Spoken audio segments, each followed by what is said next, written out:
আমনের এই মৌসুমে ঘরে উঠতে শুরু করেছে চিনিগুড়া সহ বিভিন্ন সুগন্ধি চাল। নতুন চাল উঠতে স্বাভাবিকভাবে কমতে থাকে দাম, কিন্তু বাজারে তার উল্টো চিত্র। গেল এক সপ্তাহের ব্যবধানে চট্টগ্রামে পাইকারি বাজারে কেজিতে 20 টাকা বেড়েছে চিনিগুড়া চালের দাম, যা অস্বাভাবিক বলছেন ব্যবসায়ীরা। বেড়েছে জিরা শাইল ও নাজির শাইলের দামও, তাই বাজার তদারকির দাবি ব্যবসায়ীদের।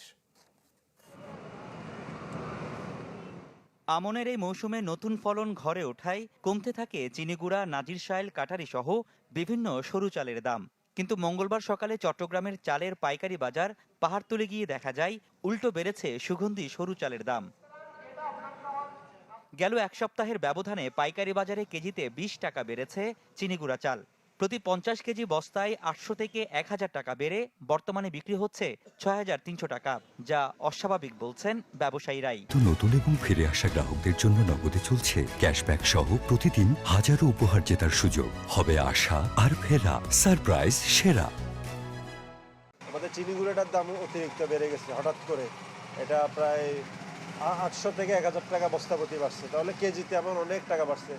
আবার খুচরা বাজারে যায় এটার প্রভাব আরো বেশি পড়তেছে। বলতেছে যে ধান পাওয়া যাচ্ছে না, ধানের দাম বেশি, ওগুলো বলতেছে।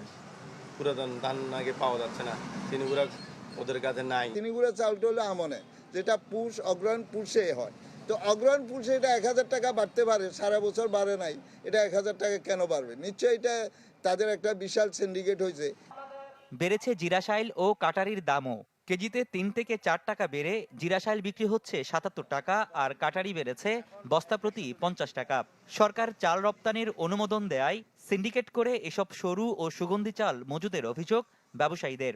আমাদের দেশটা যে হরিলুড়ের দেশ, হরিলুর যায় যে এই সমস্ত সুযোগ পায় সবাই টাকা খাওয়াবার ব্যবস্থা করে। অতিরিক্ত মুনাফা করার জন্য অধিক এক্সট্রা করে ফেলে, ওদের নিয়ন্ত্রণ নিয়ে নেয়, যার ফলে মার্কেট শর্ট থাকে, মার্কেটে সরবরাহ কমে যায়। তবে ভারত থেকে চাল আমদানি স্বাভাবিক থাকায় স্থিতিশীল আছে মোটা সিদ্ধ, স্বর্ণা সিদ্ধ, পাইজাম আতপ ও সিদ্ধ, মিনিকেট আতপ ও সিদ্ধ চালের দাম।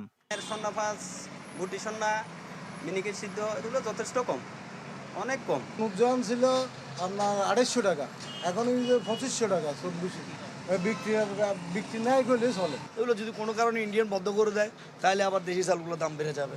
যেহেতু এলসির কারণে বাজারটা স্থিতিশীল আছে, এলসি বন্ধ হয়ে গেলে কিন্তু চালের বাজার ভারী যাবে।